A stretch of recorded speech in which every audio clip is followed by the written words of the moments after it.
Hey, it's Karina Reichman, and you are listening to Comes a Time with Oteil Burbridge and Mike Fenoya. If you're digging the podcast, do these guys a favor and review and subscribe. It means a lot.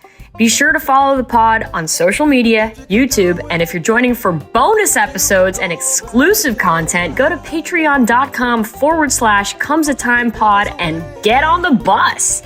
And now, here's Mike and Oteil. What up, Oteil? How you doing, man?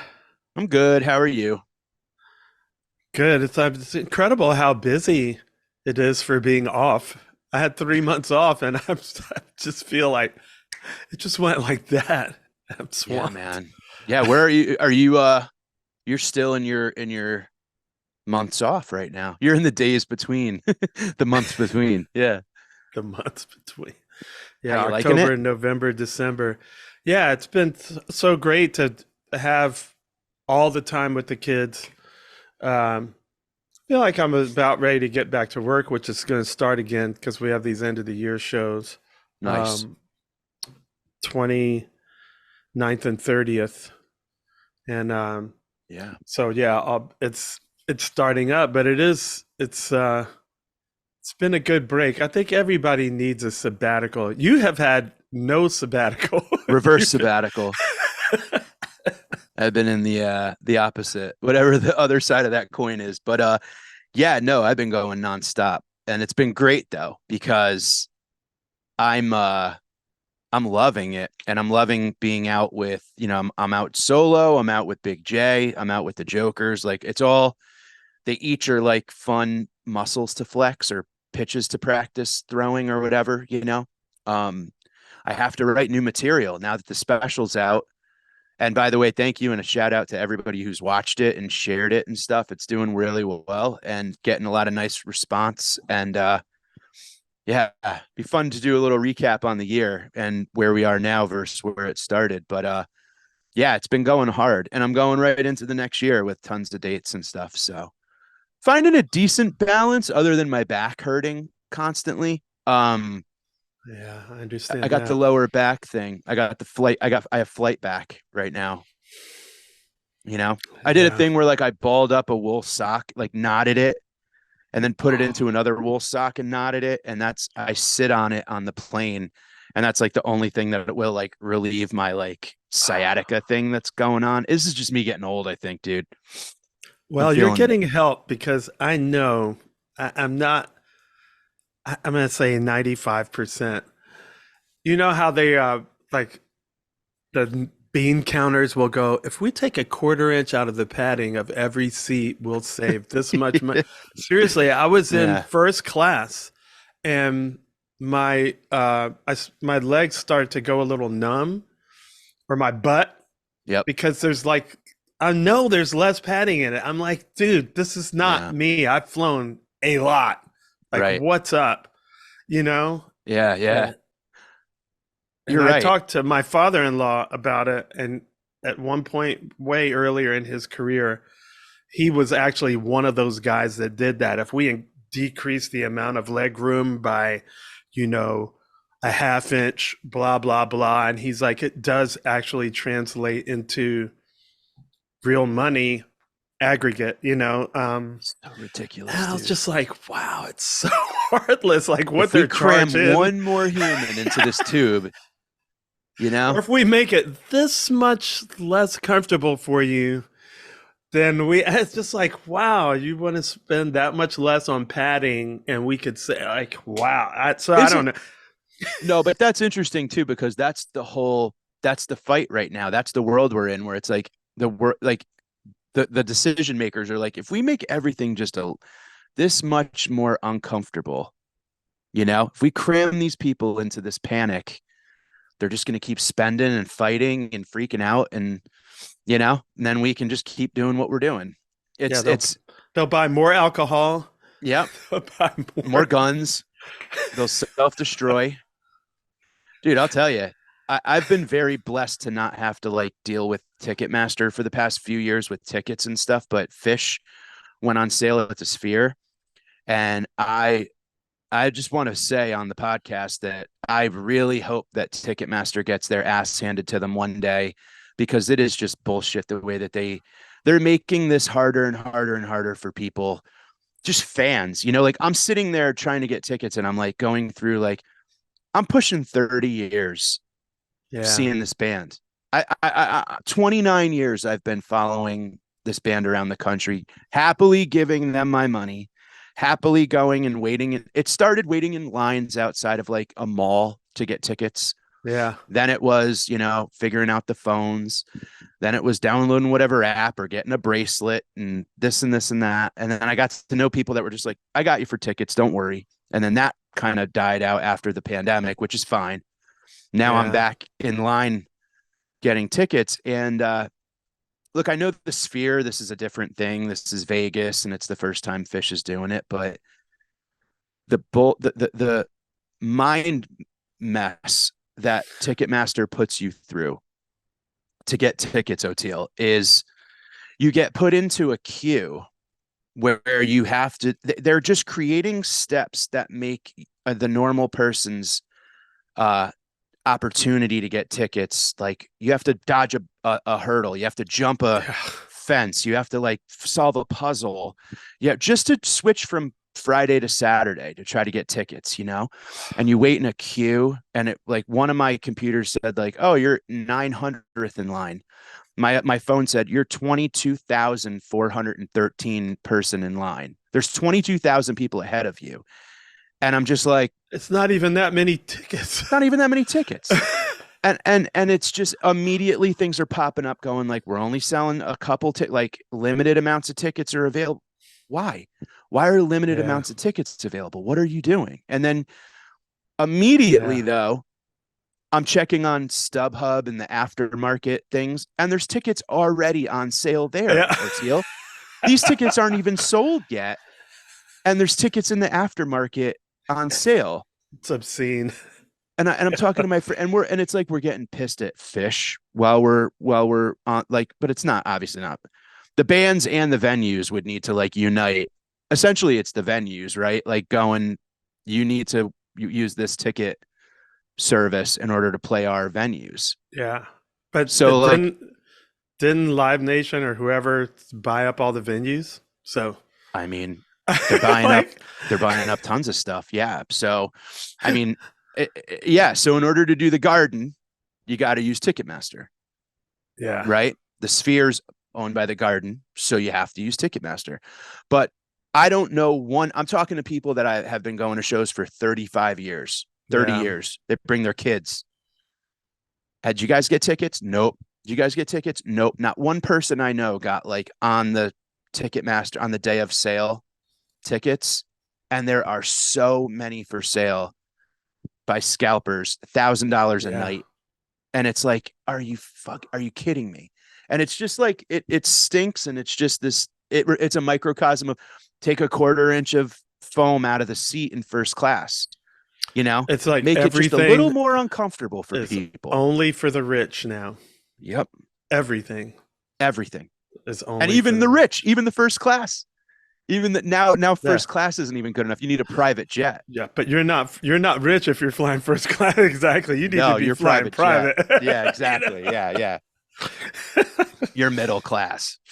Yeah. Well, who is it that just lost the big antitrust? I could look through my email because I follow this guy, and you guys should check him out. Matt Stoller, Stoller. Even for me, and I can read semi-dense stuff, but it's very like you almost have to be a lawyer. You definitely have to be a geek, but he writes about like antitrust stuff on Substack. Okay. Matt Stoller. I got onto him on some of the news sources that I follow on YouTube because I won't watch corporate media anymore. And I think it was Google. There's a big. There's one thing I can say good about Biden, and it would be the one thing. It's this lady that he put in, I think it's the FTC as made the head, and she is just fucking Robin Hood. And Nice. she's going after the big boys. And I think Google just lost a massive something having to do with apps. I think it was Mortal Kombat actually, or somebody was like, "This is, Oh, this really? is not fair practices." Yeah, with the way they controlled the app market, And Oh, I I did see that. yeah, Oteil. Yeah. Inside of a video game, you're able to buy other apps, but not through the Google store. And that was what happened. Like, so then Google shut it down. And then yeah. the maker of the video game sued Google and said, we have to go through you to pay fees for in our game. And that was the suit that I remember seeing Yeah. that. Yeah. Yeah. So, and it looks like they're going to lose. There's also a big one against the UFC, which I'm so happy about because I really identify with these fighters. I feel so much kindred spirit with them, like musicians, and they're gonna. The judge, thankfully, denied their appeal and was like, "No, they're probably gonna have to pay out uh, more than $1 billion, I think." Wow. And it's a class action, so anybody that was fighting between this period and this period will get a piece of that pie. And interestingly enough, in that suit, where you think, oh, it's the big guys like Conor McGregor and all the popular guys are doing fine. Turns out they got ripped off the most, like way more. Wow. And I'm like, whoa, like Interesting. it's all on a scale, but yeah, where maybe they don't have to worry about their retirement, but when they look at what they would have made for the amount that they generated, Yeah. if they were a boxer, it's just so, and the judge is like, now they got all the emails, they got all what the fighters were paid, because all that stuff they had to give up. Yeah. And it's just so, it is encouraging to see a couple, along with all the strikes that are going on. Yeah. This whole UAW thing is spread, and it's good because otherwise it's just like what is Yanis Varoufakis call it? Techno-feudalism. That's interesting. Yeah, that's true. It's true. That's what it is, man. Serfs and I mean, really. And also it's this thing of kind of like, and I think I've talked about it a lot with even stand-up, is just like, you're forgettable, you're replaceable. Most of your career, you're scared of the line behind you. So you'll say yes for less. That's what they use every time. That's And what exactly what they do with the fighters. Yeah. Well, I mean, it's everybody that puts their, so basically, if you're not making money for other people, you are always reminded of that fact. Yes. You're of no use. No use. Yeah. No, you're of use until you complain. Yes. You're of use until you want more, or you want an answer in a timely fashion, or you want to be respected at all. Like, and you see the biggest guys too, not just the little guys. Dave Chappelle, Jim Carrey, right? Who's Johnny Depp? I just saw a thing with Johnny Depp. He goes, I'm done with Hollywood. I'm done with it, because this thing is just all like, now they can just tap out. Jim Carrey is like, you know what? I'm done, man. Yeah, I did my thing, and I want to just paint or whatever, but they're talking about why. I don't think they would be done if it wasn't such an egregious situation going on out. They're creatives. We just create because we're awake. Right. You would do comedy anyway. I would play music anyway if there's zero capitalism. Right. I'd be doing the exact same thing. Yep. Absolutely. And, it is easier. You made a good point. I mean, it's easy for, Johnny Depp and Jim Carrey can go buy Rhode Island if they wanted and be like New Hollywood and turn it into like a new, you know what I mean? Like it's when you have a lot of zeros in your account, it's easy to go, I'm done. But it's nice that there's a generation that's kind of telling the next generation, like, don't fall for this shit. Like these strikes. I mean, this was a big year for writers and actors and all of it. I mean, it was, I mean, it's and got to be scaring them because it's people realizing their power. yeah, You yeah. know, Well, it's just amazing to go like, you can use my image.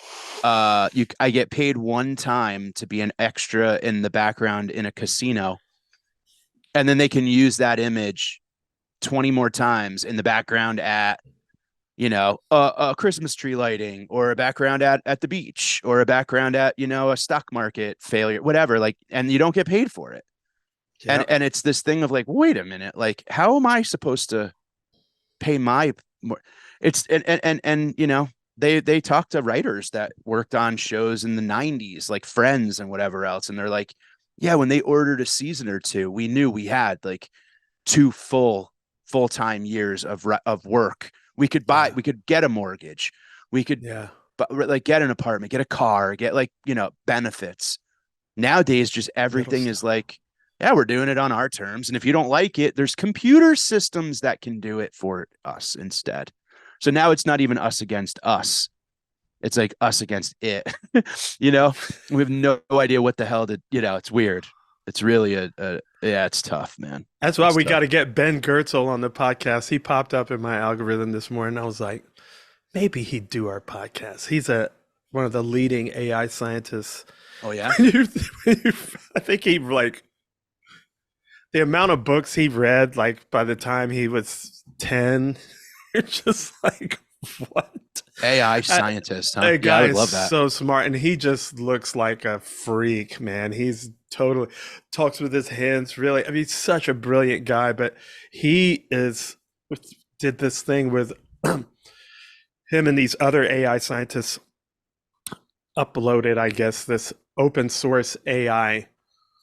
onto the net, and so this and all of it is programmed to be only for the benefit of humanity and the planet itself ecologically, right?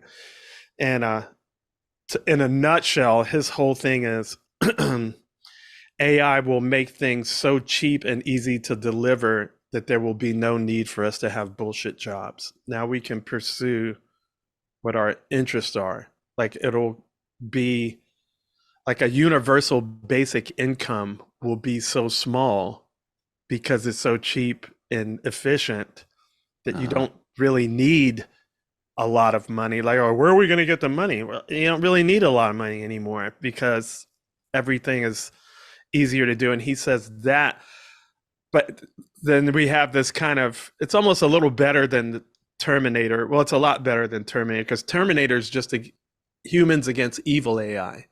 Yeah. And he said he said right now, currently, the most money that's being spent on AI is on advertising, the military, and surveillance, which is basically Amazon wrapped up in one thing now, I right? guess so. Yeah, really. Because they have government kind of outer space stuff, Yeah. But man. there's this other good AI that's out there that's going to be, I don't want to say fighting with it, but competing with it in a way, which is very encouraging to me. I was like, oh, so we're not completely frigging doomed, Well, right. Yeah.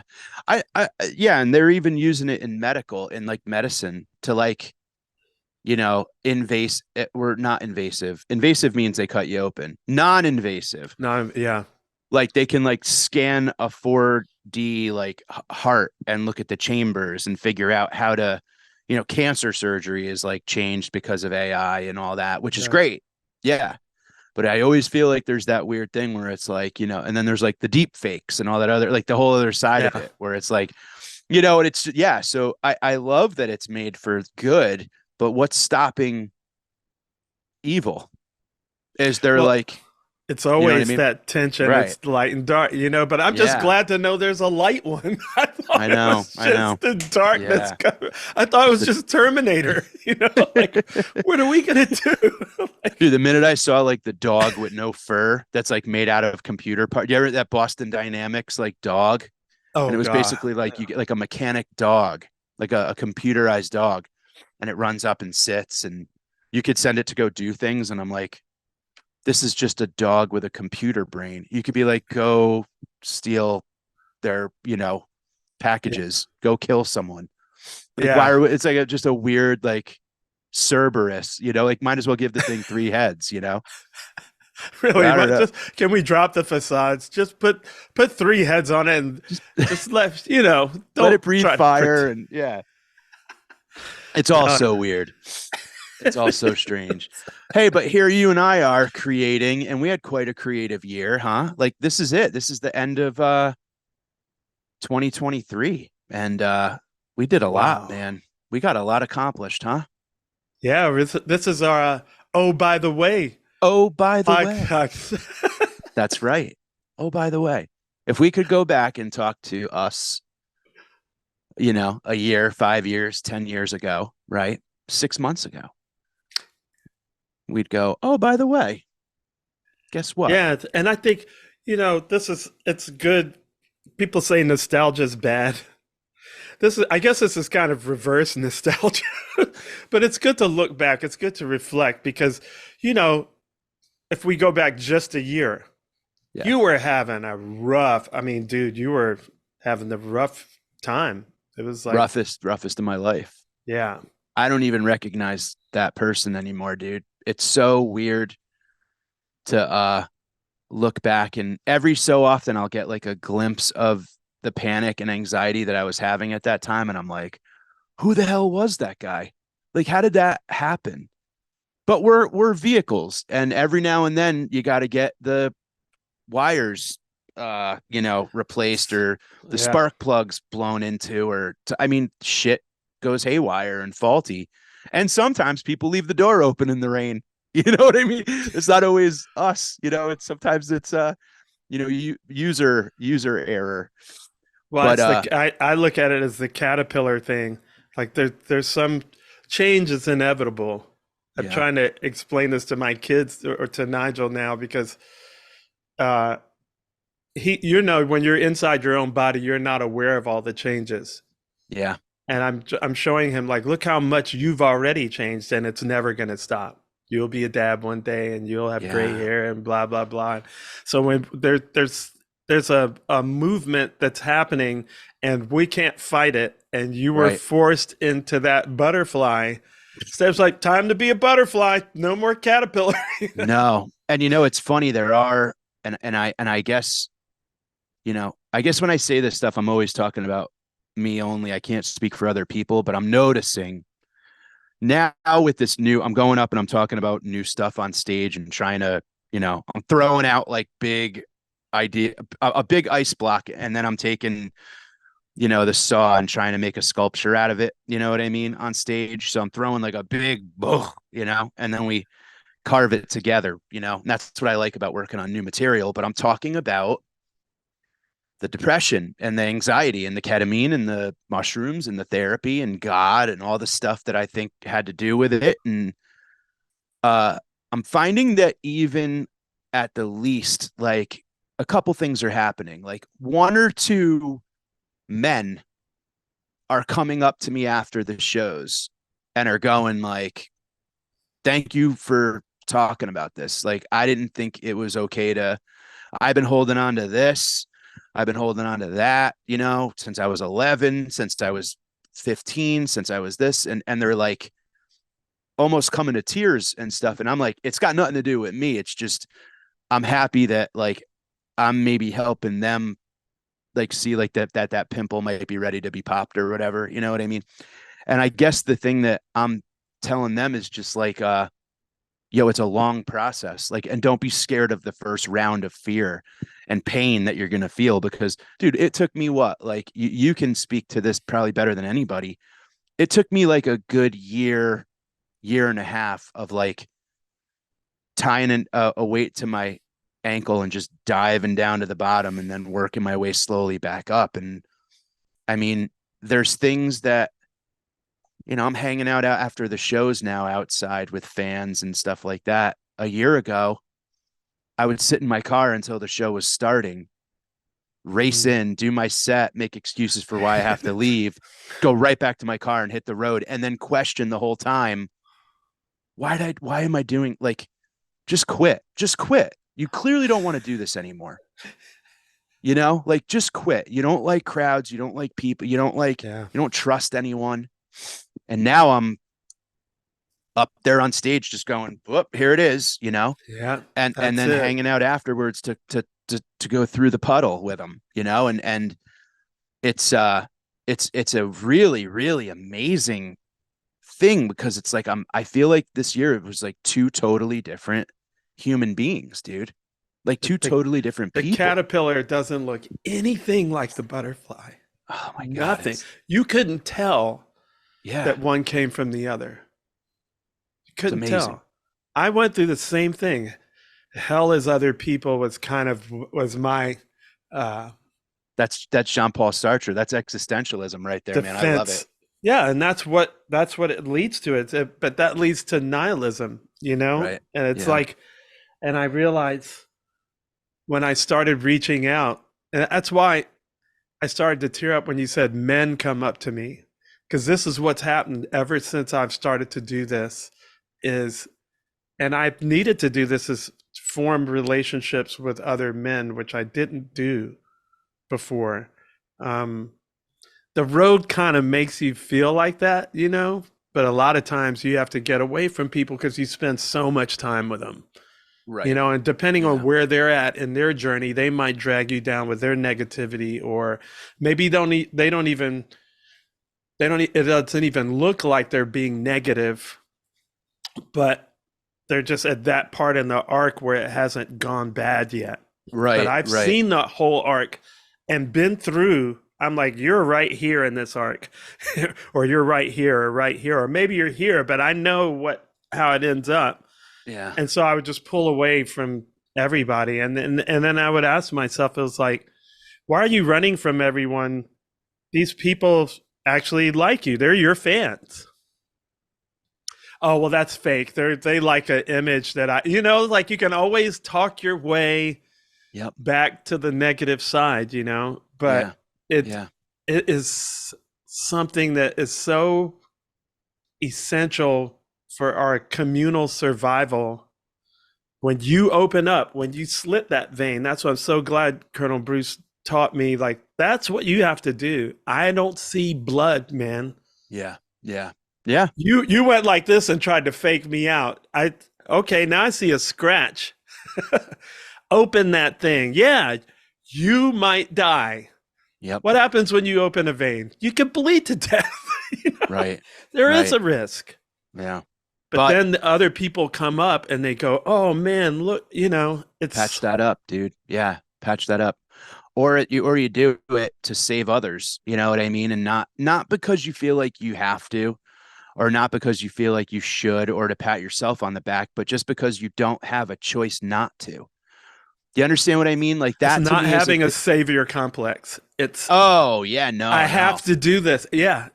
It's almost kind of like when sober people talk about being sober, right? It's like you don't have to, but you do because it's what you know now. And it's like, oh, by the way, there's a fucking whole other way. And that's the thing that, like, I think we're all, listen, I think the anxiety bus, right, had their monthly card holders and they had their grandfathered in, you know, like season tickets. But now there's a whole bunch of new riders that are kind of like, make way, I need on, because I don't know what the fuck, the floor is melting. So now there's new anxiety, there's old anxiety, there's depression from the past, there's impending, oh my God, like, doom. Was Trump lying the whole time? Like, I can't even trust Biden. Like, oh my, what is this? And who am I? And now I'm older. And now I've lost my friends, and now I've lost my family, and now I'm all alone, or I'm this, so this one died, or this one's sick. And everybody's dealing with it all at their, like you said, at the, similar to like being on the road. It's like, okay, I was there. And that's when I can go now. Okay, man, I'm here now. I was there last year. So you got this coming up, right? Yeah. Figure out how to prepare yourself. Put the right people in your corner. Kick the wrong people out of your fucking corner. Out. Don't be afraid of being lonely. It is lonely. You It know what? is. When that caterpillar's changing, there's nobody in there with him or her Yep. No, or whatever no. they are. I don't even know if they're bi gender, but Yeah. Yeah. it's all alone. Yeah. And that's okay because that's the only way that it happens. And it's You know? absolutely terrifying when it's happening. And Whew. it's so terrifying when it's happening because and I remember there being a specific moment where I was talking to someone when I was going into the cocoon for your analogy. And I was like, oh, I'm 1,000,000% by myself in the whole universe right now. Like, and I felt a wave of depression and sadness where I was just like, this is going to take some time. Like, this is new. Yeah. This is new. And that's when it was like, all right, okay, time to do the work. And that went away, man. And I look back on that and it's, I just hope that everybody who, and this is like what, and we're recording this I think in 2 days, it's the darkest day of the year, like the actual darkest day of the year, like the least amount of sunlight. So we're all feeling it, man. And the holidays are brutal for certain people. And but it's not easy for anyone. That's what's so beautiful about what you're doing and what you do on stage and what we're doing with the podcast and what I can do in kind of a metaphorical way with music. Right. We're all in our little circumstance, that the family we were born into, the time, the place, the socioeconomic, the whatever, right? All the cultural, all this shit that we just get here and it's just thrust on us. We're a blank slate. Right. Why can't we just leave it blank? Jesus, man. That's exactly it, dude. Why can't we just leave it blank? But I think we can get, when we talk, we can see, like, a lot of the differences are readily apparent.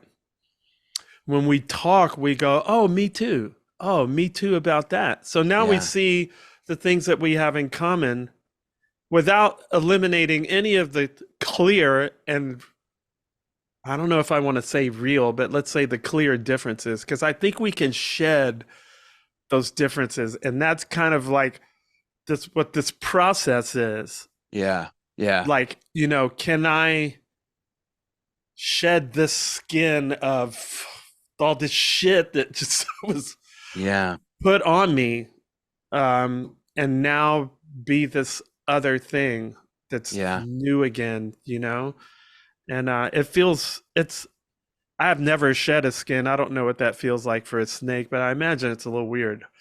I'm sure it feels great. You know what I mean? Like, I'm sure it feels light and but even think about the metamorphosis like you were talking about. Dude, I had a plant. I'll send Eric the picture of this bug and maybe he can somehow do his amazing magic. And by the way, let's just shout out Eric while we have a moment. Yes. Everything that you see and everything that you on Patreon and all the art and all of the amazing clips and all of that, that's Eric. Eric's behind the scenes right now. And we love him, and he's the man. So send Eric love and praise, everybody. And if you're over on Patreon, he's doing it. So Eric, you're the man. Thank you. But I wanted to say there's like a bug called a tomato hornworm. And we had a tomato plant. Oteil, I think I sent you a picture of it. It was like an alien. It looked like the alien from the movie Predator. And it's this like, it looks like a leaf. It's got points like a leaf. It's got a million eyes, and it even has like bruise marks on it. And it sits and transparently just like looks like a leaf on a tomato plant, but it destroys tomato fields. Like, it eats all of the plants, all of the tomatoes, all of everything.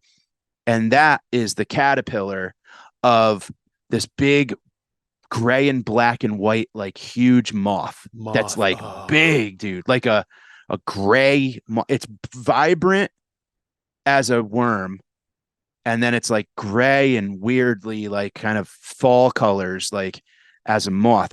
And we went outside to our tomato plants and I saw it and I was like, what the hell? And it was holding on to the vine. And then like, it was like, maybe he doesn't see me. And then I touched it with a stick and it like lashed and like shot like a green, like fluid out. And then, I'm like, this thing's totally an alien, right? But no aliens. But And then I put online, I'm like, what the hell is this thing? And people are like, kill it immediately. Kill it immediately. The thing's going to destroy your tomato plants.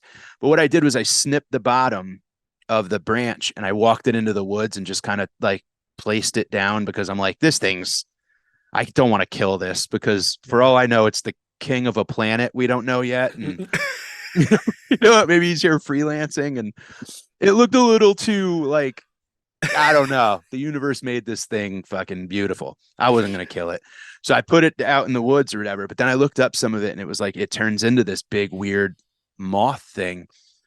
But I guess the reason why I'm saying it is like, it's hidden in like on our food. It looks exactly like everything. It bruises itself to fit into the environment it needs to, it adapts, you know what I mean? Tailor-made, tailor-made. Like, over time, it just knows how to adapt to Jesus, man, you know, and it's just like, we're having to do that now every day. Children fucking like, you know, like, I don't know. The war for my kid's mind. I know. It's, and I talk to other parents, and you know, we grew up and we sound like every old person did in the well back when we were young. Yeah. Back in our day, it was simpler, and wow, it's so difficult. And now I've just kind of resigned myself to the fact that the solution is not me. I don't want to say it's not me finding the solution. The solution is me giving a damn. You know? Yes. Like, yes. I don't know the solution. So I'm constantly seeking and seeking. Yeah. And in the reverse way, just like that this thing has adapted over time. Oh, if I get some bruising on me or what looks like bruising, they'll notice me even less. I'll look more like that which I'm about to kill. Right. You know? Yeah. So it's the constant adaptation. So I'm just like, just stay seeking, stay caring, because if you're fighting for your kids, then they're going to do better than if you're not fighting for them. Right. You know? Right. Yeah. I don't have to have the answers. I just have to keep my stamina and my determination to stay in the fight. And fight for yourself. You know, I mean, that's the thing, because if you don't fight for yourself, you're not fighting for the people that you love. And that's something I think that I've witnessed firsthand, where it's like, I see people just like, have you given up? Because we all want, no one wants to see somebody crumble and fall into a million, you know what I mean? Like fight for yourself. And in that chance, in that, you know, activity, you're fighting for other people. You don't know who you're helping or hurting. Yeah. You know? It's like the airplane, back to the airplane. It used to confuse me why they said that. Put your mask on first. I was like, screw that, man. If I got a baby, I'm putting a mask on the baby. If you can't breathe, or the kid, you can't help that baby. Yeah. But you got to exactly. You know, you got to put your mask on first. So, people, put your mask on first, please. Like, put your mask on. It does matter. You do matter. Well, and let me ask you. I want to turn it back. You know, one of the things I think that's been amazing about doing the special has been a lot of like the nice comments and a lot of the nice, like, wow, I've never heard of this guy. He's funny, this and that. And all the nice things I've been hearing. I want to turn it back to you with the album that you put out, which is a beautiful album. And everybody has been, you know, so blown away by, I mean, you're singing and you're playing and the development of it all and the soundscape of it all and just the beauty of it, you know? And I wanted to ask you, you know, because you've got the critic as well. And I know we talk a lot off, you know, camera and off air and whatever about that. And looking back now on, you know, this past year, what has that experience like taught you and told you? And it's been, it's funny because my critic had made a full comeback. I was like, really? but because there was an arc, like going into it, it felt like the right thing to do. And then the closer it got to it, I was like, you've never sung lead on a whole album. Like, are you ready? And I had, you see me, I've have sinus issues for years and years and years. Perpetual. Yeah. And it was a struggle, but then when we got there, the elves and all the magic took over and the people I was with, and it was there was a halo around it, right? Yeah. Well, and then when it was done, and then I felt, I want to say confident, but I felt good about it. Just it as it was when I listened to it. And I try to always say that thing, like, if I like it, I can't be the only one. Yes. Right? That's a great point. But you're still going to have to, but then when it was out and, I secretly sent it to friends of mine. Apologies to my manager. I'm sure he knew anyway, but we kept it secret. Yeah, I wanted to hear what they thought because these are long time deadheads, and they gave me such good feedback. But then the critic was able to go, yeah, but they love you, Yeah. Not that they would lie to me, but they're pulling for me more because they love me. Yeah. Right. Yeah. And so you can't trust what they think. So then when it comes out, of course I get on Reddit. Of course there's great feedback, and then there's the one guy. It's like the worst version of Standing on the Moon I've ever heard, which is my favorite one of the whole record. And so then the critic, you gave him just a little fork full of meat, and he's got you believing it's a huge ribeye. You know what I mean? I know. So then he's like the wolf with the drool just pouring, dude. The cartoon wolf. That's a good one. That is fork and knife, just ching, ching, ching. Yeah, you hear the sound of the sharpening, the silver, and then I went through it all over again. But now it's worse because it's out and it can't be taken back. It cannot be taken back. And you know what has helped me is the long time between when it was released digitally and when the vinyl came out. And then when the vinyl came out, when people got their vinyl, I started getting texts and messages and things. And then I was like, it is what it is. This is my contribution. And then my friend Jeep Hillhouse, who's one of my oldest friends that, as far as trying to turn me on to the Dead, I think probably, I want to say 90, 91. And he said, he texted me saying that he had been, since he got the vinyl, that's all he's been playing for like 6 days or whatever. I had to look up the text to see. And he just kind of listed the things that he liked about it. Now, I know he does love me, but I know this guy would not lie to me.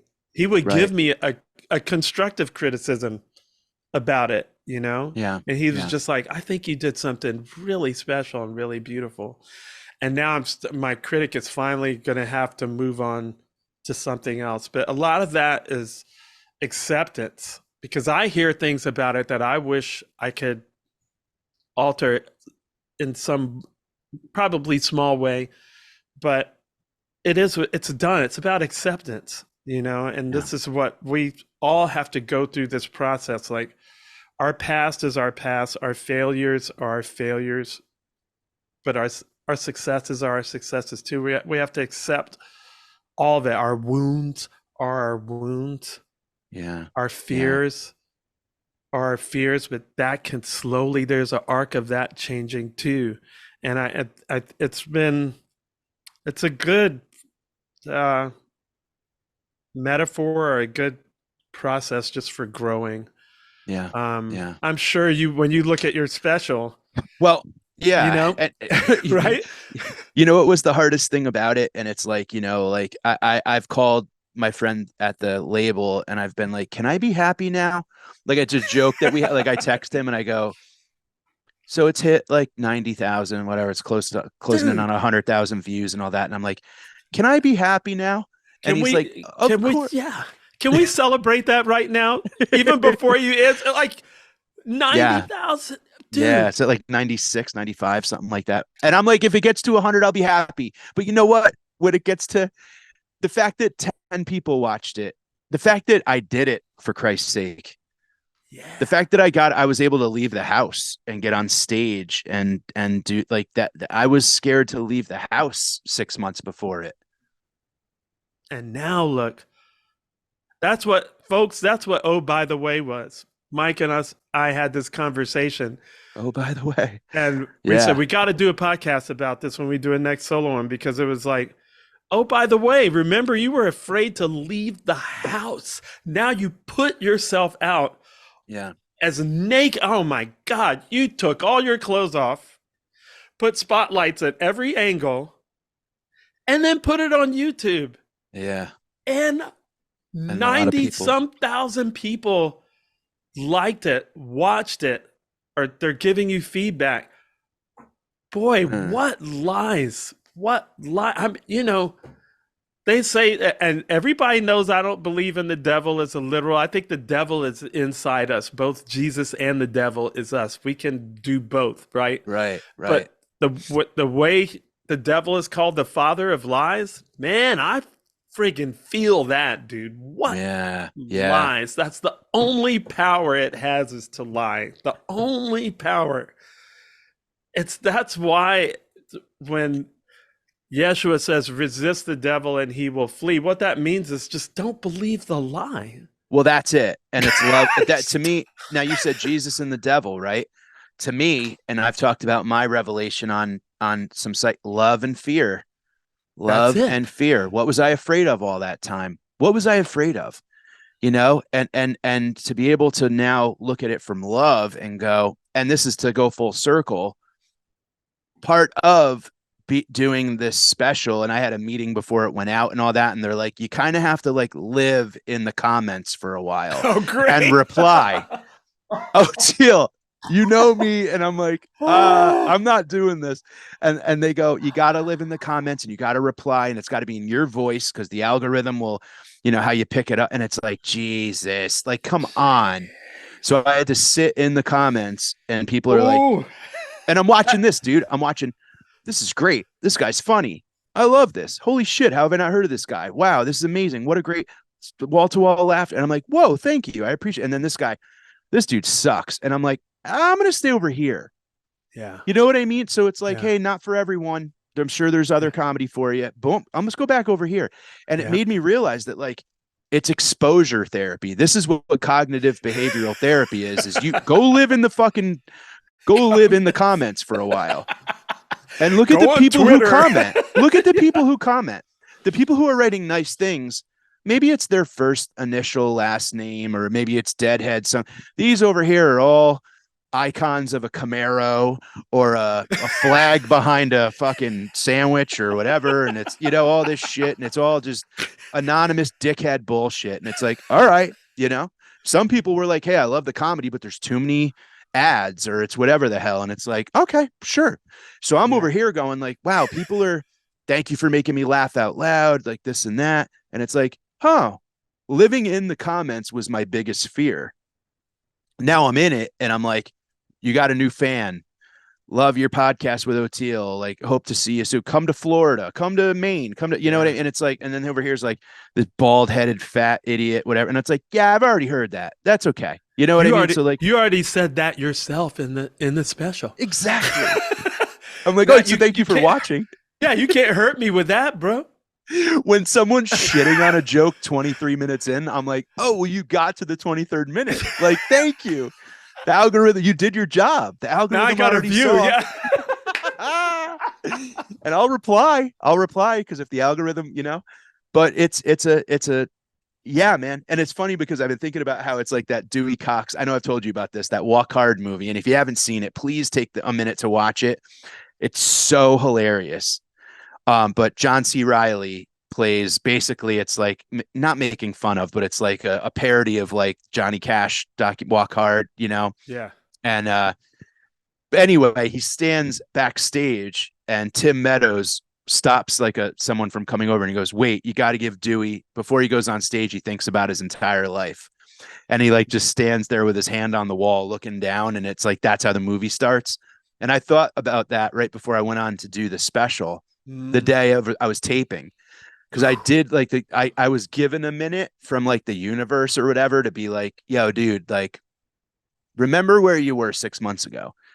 Remember you were ready to like check yourself into a place. It's you're okay. And it's, you know, and it was, that gave me kind of like a fuck, dude, you know what? Like, I don't care if 100 people watched it. Of course I want, but then to see like Dave Attell and Jim Norton and you and Bert Kreischer and like Alan Evans and Neil, like folks that didn't even ask to share it or sharing it. And they're like, yo, this is great. And it's like, that shit matters a ton. And that's where I want to throw it back to you, dude, that like you need to give you the credit because you went after, it was just a thought to do this Jerry ballad thing.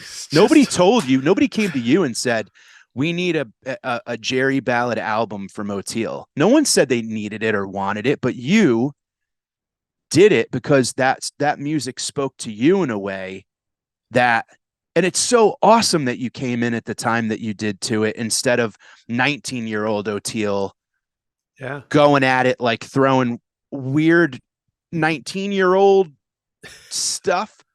You got to come at it from like a father of two. Yeah. Timing is everything.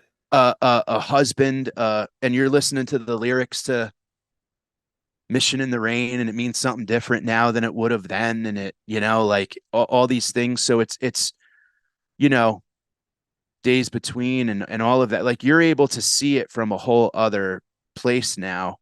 And I think that you took an idea and planted that in the soil and let it germinate, and you got the fertilizers that you needed around you, all the musicians, and you chose the Northern Light to, you know, to germinate. As much as I hate the cold, I didn't hate the goddamn cold. Iceland in December. You went to Iceland in December with a cold, with like, you came home too, like sick from tour. Best time. We can't wait to go back. You know, it's like, and you did it though.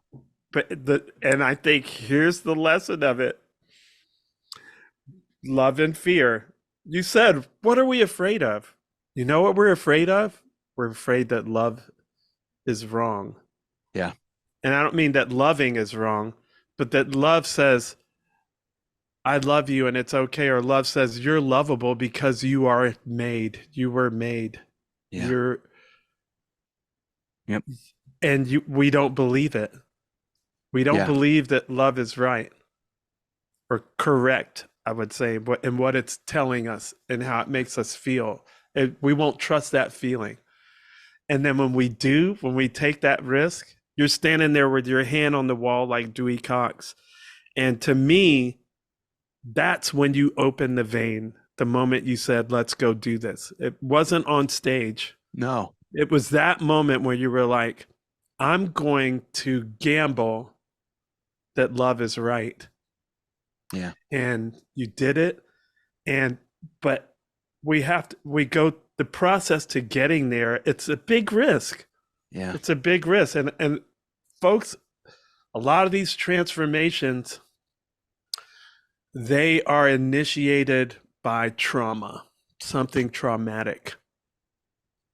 I don't know why. I didn't make the world and I didn't make the universe. And I don't know why this is mostly universally true, especially I think for our place and time, definitely. But that's how it happens. You know, you'll hear, even if someone's like, I got struck by lightning, like look at Paul Stamets, right? Like, my God, I know so many examples. Yeah. I bet all of you, like, write into us. What was an example of something that was just the crap really hit the fan and you thought, I'm done, right? Or your worst fear happened, this relationship, the marriage dissolved, the job got lost, what traumatic thing was actually the gateway, the door to this? Because it usually, you know, the way denial works, we'll just push it off. We'll push it off. Of course we're going to push away pain. Right. Right. So then you just have to get Mike Tyson in your face, blam, Yeah. right? A lot of it, when you actually die, go Google on YouTube near-death experiences. Yeah. A friend of mine just texted me a couple days ago, lifelong atheist. She basically died and she has no living relatives, and she saw and talked to her parents. Wow. And in the middle of this text, she said something about, I want to come see you and blah, blah, blah. And then she just threw in there is a God. And I was like, there's what? For her, because she called me, she was like, I got to call, because who am I going to call? Right. She hasn't cultivated relationships with people that believe in whatever you want to call it. I don't even want to use the word God, but in the mystical, whatever, love, whatever you want to call it.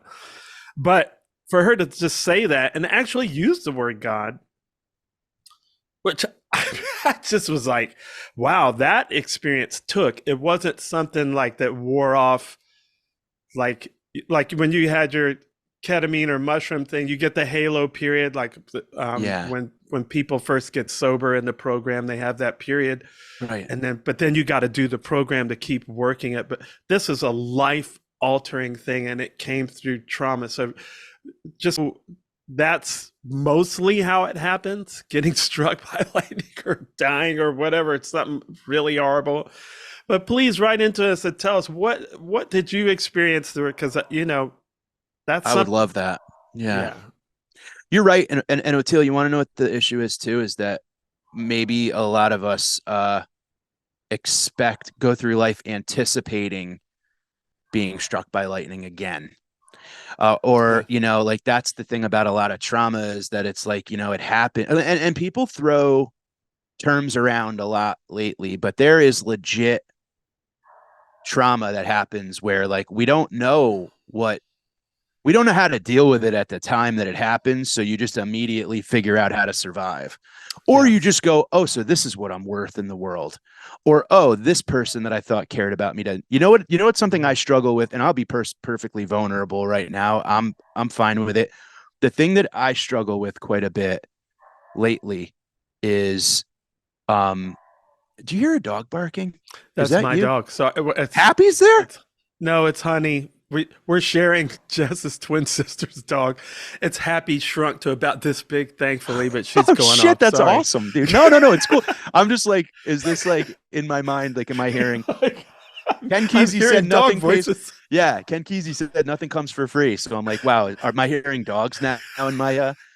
But one of the things I deal with personally a lot is that, like, if I'm not responded to, or if I'm not made to feel like I'm not a priority, but like if I'm worth, like that imposter thing where it's like easily forgettable.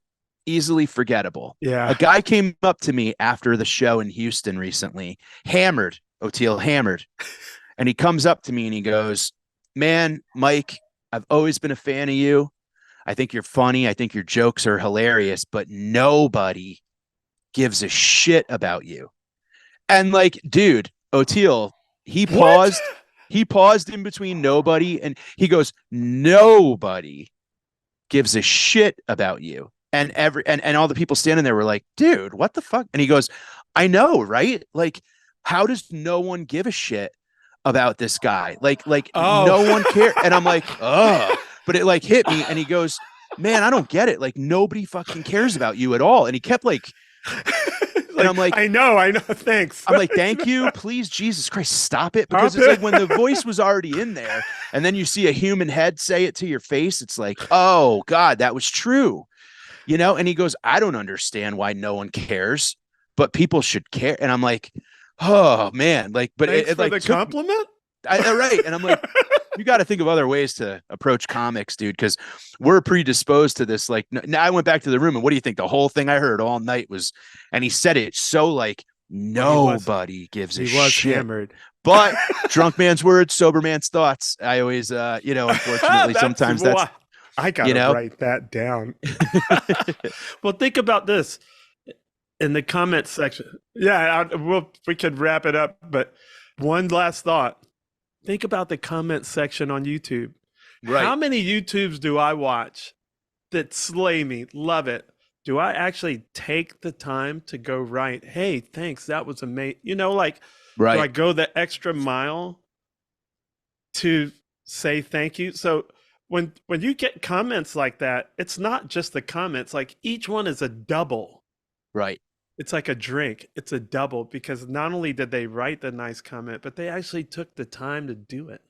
Well, we would just like to say a big thank you to all of our guests and all of our listeners and all of our patrons and friends and fans that have taken yet another ride with us this year at Comes a Time. Thank you all so much. Thank you, Oteil, for chatting another year with me. And thank you, Mike. Man, what a year it's been. Congrats, dude, on the Congrats special. to you. Congrats And, to you on the album and everything. Thank you. Yeah, it's been quite a year, and I'm glad that all of us that are still here and made it are still here and hanging on because it's worth it. It Yeah. is worth it, man. And It we sure really is. appreciate you spending the time with us, and we hope that we're helping. Yeah, that's all we want to do is we hope that you're getting as much out of this as we are. And it means a lot to see the comments and the thanks and stuff like that. And you're all amazing. We've made a cool little community here, man. And I'm excited for many more years to come of chatting it up with you and all of our great fans. So send us a line, guys, and you know, who do you want to see on the podcast next year? What would you like us to cover next year? It's a whole new 2024. Let's bury 23 and start over. Thank you guys so much.